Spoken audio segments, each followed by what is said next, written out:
محمد ونصلی علی رسولہ الکریم اما بعد فاعوذ باللہ من الشیطان الرجیم بسم اللہ الرحمن الرحیم قال اللہ تبارک و تعالی وللآخرۃ خیر لک من الاولی وقال النبی صلی اللہ علیہ وسلم الانبیاء احیاء فی قبورہم یصلون او کما قال علیہ الصلاۃ والسلام۔ معزز سامعین، آج 9 رمضان المبارک ہے اور آج کے دن ہم عقیدہ حیات النبی کے حوالے سے گفتگو کریں گے کہ حیات النبی صلی اللہ علیہ وسلم کا عقیدہ کیا ہے۔ معزز سامعین، جس طرح عالم دنیا کے بعد عالم برزخ میں تمام لوگ اپنے اچھے اور برے کی جزا پاتے ہیں، اس میں ان کی حیثیت کے اعتبار سے کچھ نہ کچھ شعور حیات ہوتا ہے جس سے وہ اس راحت اور تکلیف کو محسوس کرتے ہیں۔ لیکن نبی کریم صلی اللہ علیہ وسلم کے بارے میں اللہ تعالیٰ نے یہ فیصلہ فرما دیا کہ آپ کا ہر آنے والا دن پہلے دن سے بہتر اور اعلیٰ ہے۔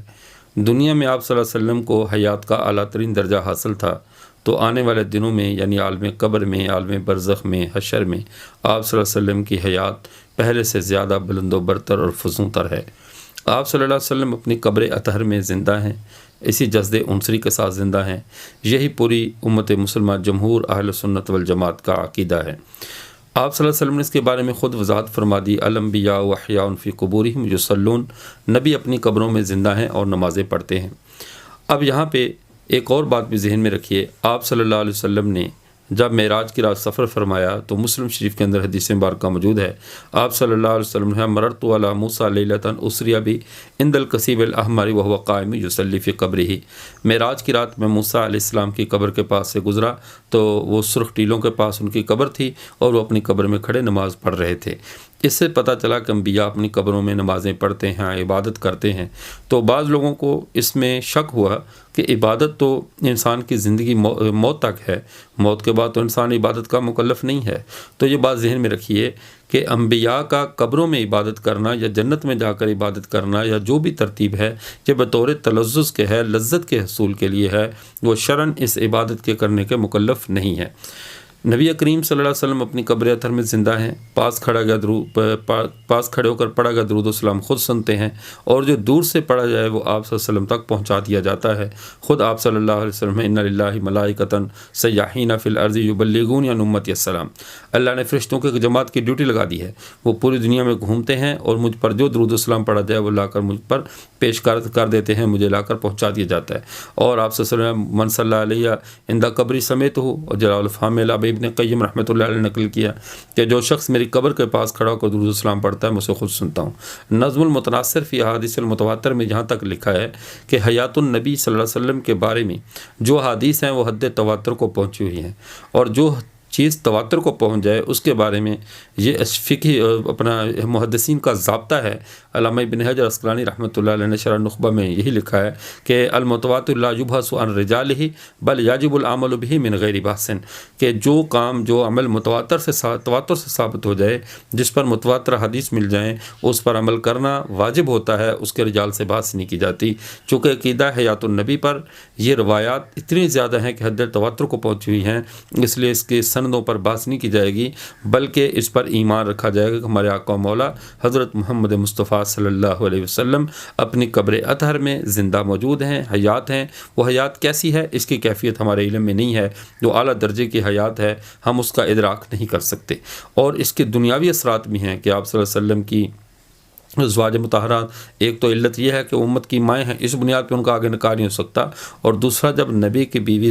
نبی زندہ ہے تو زندہ آدمی کی بیوی آگے نکاح نہیں کر سکتی۔ تو اسی طرح آپ صلی اللہ علیہ وسلم کی جو ازواج ہیں انہوں نے آگے ان کے نکاح نہیں ہوئے، اس طرح آپ کا مال وراثت تقسیم نہیں ہوا، بلکہ آپ صلی اللہ علیہ وسلم نے مال کو فرمایا جو نبی چھوڑے وہ صدقہ ہے، اور صدقہ جو متصدق کی زندگی کو چاہتا ہے، مردے کی طرف سے تو صدقہ نہیں ہو سکتا۔ انبیاء زندہ ہیں تو ان کی جو ہے نا وہ ان کی طرف سے وہ وفات کے بعد جو ان کا مال صدقہ کیا جا رہا ہے۔ اور دوسری بات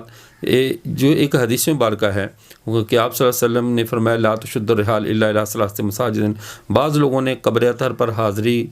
حاضر ہونے کو اس حدیث کی روشنی میں کہا کہ یہ ٹھیک نہیں ہے، حالانکہ یہ غلط فہمی کا شکار ہے۔ لا تشد الرحال میں جب حضرت مولانا قاسم نانوتوی رحمۃ اللہ علیہ سے پوچھا گیا کہ 3 مسجدوں کے علاوہ تو سفر کرنا جائز نہیں ہے، تو انہوں نے کہا اس حدیث میں اماکن یعنی امکنہ جگہ جو رہائش گاہیں ہیں، زمینی مقامات ہیں، ان کی طرف سفر کرنے کو منع کیا گیا ہے، اور ہم جو قبر اطہر کی طرف سفر کرتے ہیں اس سے مراد قبر اطہر نہیں، رسول اللہ صلی اللہ علیہ وسلم کی ذات مبارکہ ہے۔ ہمارا جو تشد رحال ہے وہ ذوات کے لیے ہے، اماکن کے لیے نہیں ہے، جگہ کے لیے نہیں ہے، ایک شخصیت کے لیے ہے، اور شخصیت آپ صلی اللہ علیہ وسلم کی ذات مبارکہ ہے، اس لیے ہمارا اس کی طرف سفر کرنا قطعاً ممنوع نہیں ہے، بالکل ہمارے لیے سفر کرنا ضروری ہے۔ اس لیے جو بھی مسلمان یہاں سے حج کے لیے جائے، عمرے کے لیے جائے، اس کی پہلی خواہش یہ ہوتی ہے کہ جلد از جلد اپنے آقا مولا حضرت محمد مصطفیٰ صلی اللہ علیہ وسلم کی قبر اطہر پہ حاضر ہو کر درود و سلام پڑھوں، اور یہ بہت بڑی سعادت ہے۔ بلکہ یہاں تک کہ حضرت مولانا محمد لاہوری رحمہ اللہ سے ایک بات نقل کی جاتی ہے کہ حضرت فرمایا کرتے جب بھی بندہ مواجہ پاک پہ حاضر ہو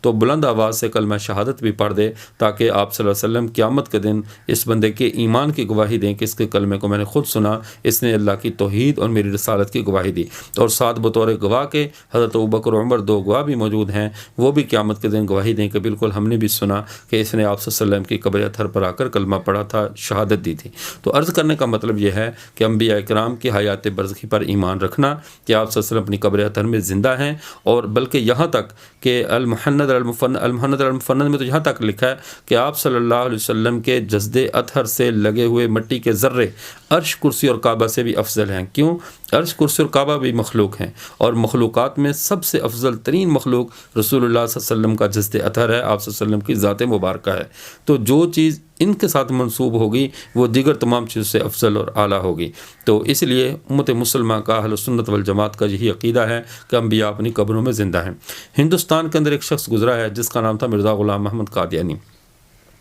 اس شخص نے سب سے پہلے ہندوستان کے اندر حیات النبی کا انکار کیا، اور باقاعدہ اپنی کتاب ازالہ احام میں یہاں تک لکھا، کہتا ہے کہ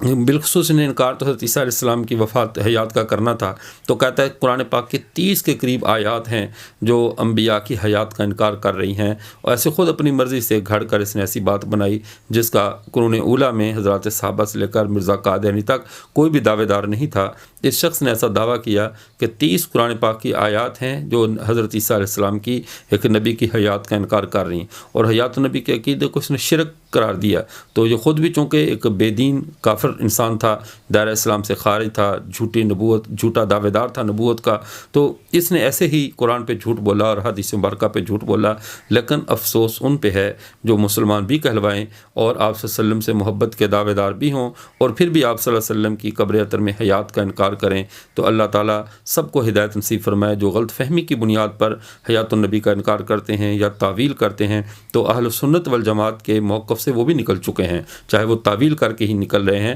لیکن ان کو بھی چاہیے تو وہی تشریحات، وہی نظریہ مانیں جو اہل سنت والجماعت نے حیات النبی کی تشریح کی ہے کہ آپ صلی اللہ علیہ وسلم اسی جسد عنصری کے ساتھ قبر اطہر میں اعلیٰ ترین حیات کے ساتھ زندہ ہیں، اور وہ ایسی حیات ہے جس کا ہمیں شعور نہیں ہے۔ اللہ تعالی ہم سب کو سمجھ نصیب فرمائے۔ وآخر دعوانا الحمدللہ رب العالمین۔